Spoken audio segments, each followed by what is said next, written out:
आला किती वाजता, सकाळपासून संध्याकाळपर्यंत तू अभ्यास काय केला, शाळेमध्ये तुला शिकवलं काय, सरांनी अभ्यास काय दिला, अभ्यास पूर्ण केला का? 10 मिनिटं मुलाला दिले, उरले 50 मिनिटं. 10 मिनिटं तुमच्या मुलीला विचारा, ताई दिवसभर तू काय केलं, शाळेत किती वाजता गेली, कॉलेजला किती वाजता गेली, तिकडनं आली किती वाजता, तू क्लासला किती वाजता गेली, काय करते, तुझा अभ्यास पूर्ण आहे का? 2 वाजेपर्यंत मोबाईलला तू ऑनलाईन आहे, तुझा अभ्यास 2 वाजेपर्यंत चालतो का?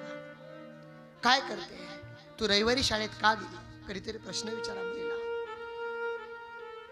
10 मिनिटं मुलीला गेले, 10 मिनिटं तुमच्या आईला द्या आणि 10 मिनिटं बापाला द्या. कधीतरी दादा 10 मिनिटं आपल्या बापाची सेवा करा, कारण आपल्या बापाचं काय दुखतं विचारा ना. 10 मिनिटं आईची सेवा करा. तुमचे मायबाप तिकडे आहेत ना, तुमच्या सासू सासऱ्याची सेवा करा. विचारा ना सासऱ्याला काय दुखतंय तुमचं, मामाजी काही पाहिजे का, कुणी काही बोललं का? 10 मिनिटं तुमच्या आईची सेवा करा. माय, तुम्ही जर तुमच्या सासूची सेवा तुमची आई म्हणून जर केलं ना, ती सासू सुद्धा तुम्हाला आईसारखा जीव लावल्याशिवाय राहणार नाही. 100% सासू सुद्धा आईसारखा जीव लावणार. विचारायचं त्या सासूला काय दुखतं आत्या